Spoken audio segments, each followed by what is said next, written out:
TruthScore debate. How does it work? First, we're going to look at the basic principle of debate. Debate is organized as a dialogue between two individuals, or two small teams, which take the affirmative and negative side of a controversy. Our goal here is to remove the face-to-face limitations of small teams by using internet technologies. First, we're going to look at how a standard debate is structured. Debate is organized into phases. At the top, we have the proposition, or the topic of discussion and controversy both sides agree to discuss. Next, we have the issues. Here, both sides extract the critical claims inherent in the proposition. In short, the points that they're going to be arguing next.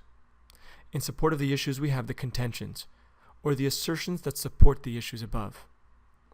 Next, after that, we have the arguments, the combination of reason and evidence behind having a contention being true in support of an issue, which then supports the proposition.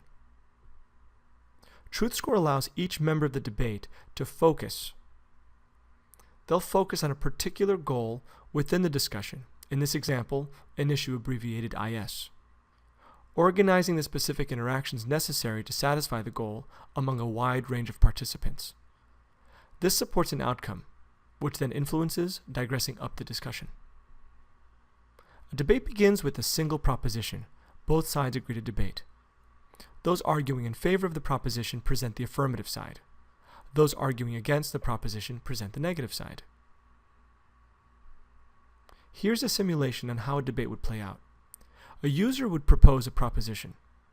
A proposition is a statement of judgment that identifies the issue in a controversy. The advocate's goal is to have others accept or reject the proposition. The focus here is to build the best proposition to meet the goal of having others accept or reject it.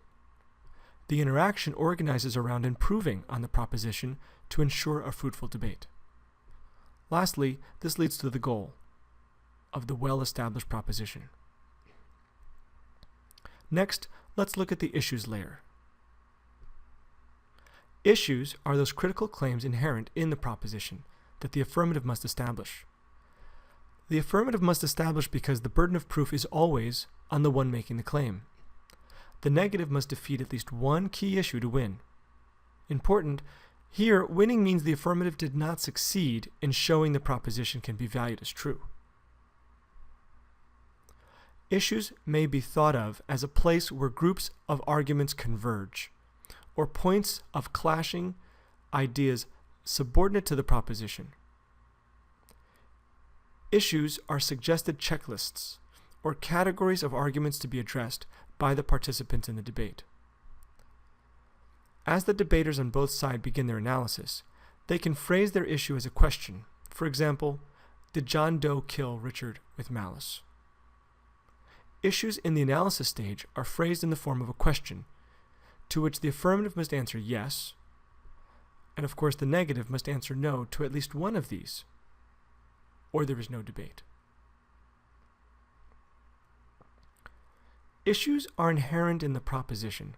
By this nature, they are limited in number by how many concepts exist within the realm of the proposition itself. This can be thought of as a group-sourced deconstruction of the proposition, where both sides come together on key concepts which they will be arguing. For example, the affirmative side may introduce issue A, issue B, issue C, and issue D in favor of the proposition, while the negative introduces E against the proposition. Next in our example, the negative could admit issue A, and the negative could also admit issue C, and choose to refute B and D, leaving the affirmative to refute issue E. In this example, the 5 common established issues, this pattern of agreement would represent one of 30 possible patterns of agreement at the level of issues. Each of these represents 2 teams of people who agree on what the issues are and what positions each side is taking on the issue. If we focus on our example pattern, we see that each side has not agreed on the merits of each individual issue. They simply agree on it being critically germane to the proposition. In this case example, issue A is no longer in dispute, and issue C is no longer in dispute. The ultimate issue arises when there's only one issue remaining in dispute. We can now concentrate on an issue at a time.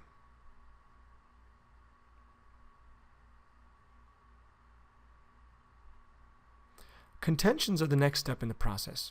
Contentions are assertions or statements offered in support of an issue. Contentions may also be referred to as observations or even main points. Pregnant evidence is organized into cogent arguments to support each contention. Usually, several contentions are offered in support of an issue. The affirmative may fail to establish some of the contentions and still win its case, providing that the remaining contentions have enough substantiating force to establish the issue. Arguments give rise to forms of reasoning, such as inductive and deductive reasoning. This also brings forth logic and logical fallacies associated with arguments. Putting it all together, users unite around a proposition. They work together to establish issues. Again, issues are those critical claims inherent in the proposition. Then, concentrating on one issue at a time, both sides work together to create contentions to support either side of an issue. For each contention is then supported by arguments, which tie to evidence. Some users generate content supporting their views, while others review and validate the threads and connect what they find valid. A user can come to a fully developed TruthScore and participate by reviewing each element and validating the threads and connections he finds. This kind of forms a DNA-like map of his position in relation to others. This process is highly educational. It allows for a wide, broad sharing of knowledge and reasoning tied together. It creates clarity around complex issues and reduces the amount of cognitive dissonance around controversial issues. That's TruthScore, and that's how it works.